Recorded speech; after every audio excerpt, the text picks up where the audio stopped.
वालेकुम व्यूवर्स, आज हम बात करने जा रहे हैं कार्पल ट्यूनल सिंड्रोम के बारे में। सो ये आपकी लेक्चर सीरीज के अंदर थर्ड लेक्चर है और इसमें हम बात करेंगे कि आपकी मीडियन नर्व जो है वो कहाँ से पास करती है हैंड के अंदर, और वो कौन से आपके हैंड के अंदर जो एरियाज है उन्हें सप्लाई करती है। इस कंडीशन के अंदर कौन से ऐसे रिस्क फैक्टर्स हैं, कौन से ऐसे काजेज हैं और इसके ट्रीटमेंट प्रोटोकॉल कौन से हैं। सो इसे स्टार्ट करते हैं हम कार्पल ट्यूनल सिंड्रोम की डेफिनेशन से। फर्स्ट अगर हम कार्पल ट्यूनल के बारे में बात करें तो इसका एरिया ये होता है, ठीक है। ये क्या होता है कि आपकी कार्पल बोन से बना होता है। इसमें क्या होता है कि आपकी शीट होती है, ठीक है, जिसे हम फ्लेक्सर रेटिकुलम कहते हैं। उसमें क्या होता है कि इसमें नैरो पैसेज वे, ठीक है। अगर हम इसकी डेफिनेशन की जानिब चलें तो ये नैरो पैसेज वे है। एंटीरियर पोर्शन है आपका रिस्ट, जैसे कि मैं आपको बता चुकी हूँ। इसमें क्या होता है कि आपके several tendons and median nerve pass करती है। अगर हम टेंडेंस के बारे में बात करें तो 9 टेंडेंस होते हैं, जिसमें फ्लेक्सर पॉलिसियस लॉन्गस एक मसल का टेंडन, 4 मसल्स मतलब यानी कि फ्लेक्सर डिजिटोरम सुपरफिशियालिस के 4 टेंडन, ठीक है। और 4 आ गए आपके फ्लेक्सर डिजिटोरम प्रोफंडस के, साथ साथ आपकी नर्व आ गई मीडियन नर्व, ठीक है। और कार्पल ट्यूनल जो है सिंड्रोम आपकी मीडियन नर्व की कंप्रेशन की वजह से होता है, ठीक है। फैक्टर्स के बारे में बात करें कार्पल ट्यूनल सिंड्रोम के, तो इसके रिस्क फैक्टर्स में आ गया कि ओबेसिटी, ठीक है। जो ओबेस लोग होते हैं उनको कार्पल ट्यूनल सिंड्रोम की शिकायत होती है। जैसे कि मैं आपको बता चुकी हूँ कि कार्पल ट्यूनल जो है सिंड्रोम,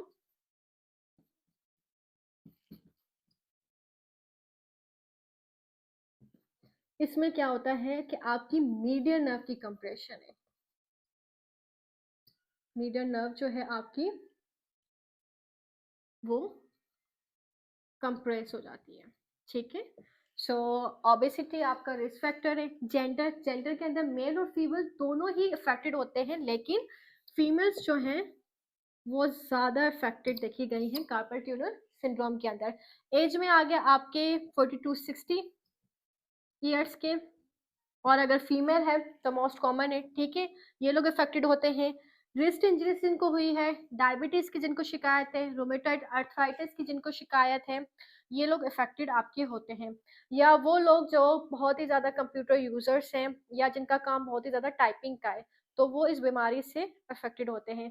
अगर मैं इसकी क्लिनिकल प्रेजेंटेशन के बारे में बात करूं तो क्लिनिकल प्रेजेंटेशन में आ गई कि आपको पता है कि यहाँ से आपका ट्यूनल होता है, ठीक है ना, फ्लेक्सर रेटिकुलम शीट होती है जो उसे कवर करती है। यहाँ से क्या होता है कि आपका मीडियन नर्व पास करती है, और मीडियन नर्व आपकी यहाँ थंब से लेके ये वाला जो एरिया है यहाँ तक आपकी सप्लाई करती है, ठीक है। तो वो जो पेशेंट्स आते हैं वो ये शिकायत करते हैं कि हमारे थंब से लेके ये वाला हाथ जो है यहाँ तक सुन हो गया है, ठीक है। ये वाला वीवर्स जो एरिया होता है इससे दूसरी नर्व सप्लाई करती है, जिसे हम अल्नर नर्व कहते हैं।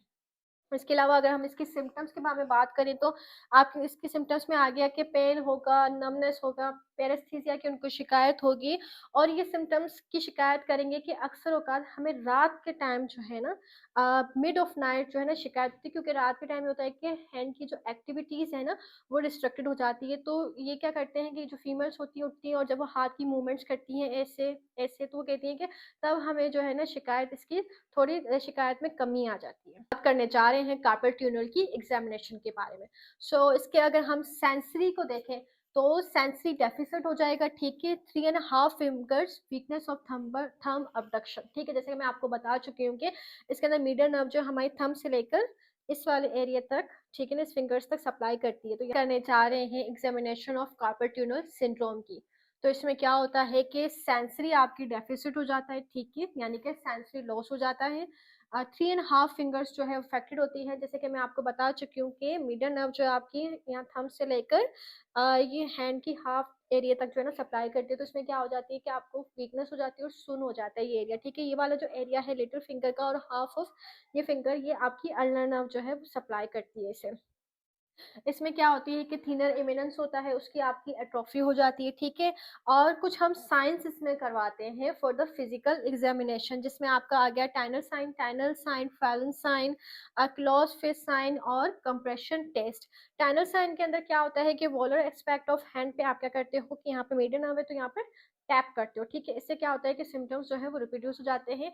साइन में क्या होता है वीवर्स के, आप दोनों हैंड को फ्लेक्स करते हैं 90 डिग्री में और 60 सेकंड तक जो है इनको आप ऐसे इस पोजीशन में रखते हैं। इससे क्या होता है कि सिम्टम्स जो है वो रिप्रोड्यूस हो जाते हैं और आपको कंफर्म हो जाता है कि ये जो पेशेंट है इससे कार्पल ट्यूनर सिंड्रोम है, ठीक है। इसके अलावा आपके आगे क्लोज फिस्ट साइन और कंप्रेशन टेस्ट। सो व्यूअर्स, अब हम बात करने जा रहे हैं इसकी मैनेजमेंट के बारे में। इनके बारे में बात करें कार्पल ट्यूनर सिंड्रोम की, तो इसकी मैनेजमेंट में आ गए। कंजर्वेटिव मैनेजमेंट में आप क्या करते हो कि ऐसे पेशेंट्स को रिस्ट स्प्लिंट देते हो, ठीक है।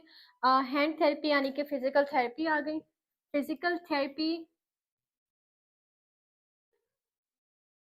फिजिकल थेरेपी में कौन सी ऐसी एक्सरसाइजेस है, क्या ट्रीटमेंट प्रोटोकॉल है, उसके लिए मैं अलग से एक वीडियो बनाऊंगी और उसमें आप देख सकेंगे। इसके अलावा एनसिड्स हम देते हैं for the pain killer. Corticosteroids के क्या होता है कि इंजेक्शन लगाए जाते हैं, तो वो पेशेंट्स जो इन कंजर्वेटिव ट्रीटमेंट से ठीक नहीं होते तो उनको फर्दर सर्जरी की जानिब जो है वो रिकमेंड कर दिया जाता है, जिसके अंदर आपके आगे carpal tunnel release surgery. So viewers, आप लोगों को ये वीडियो कैसी लगी कमेंट करना ना भूलिएगा। Thank you so much.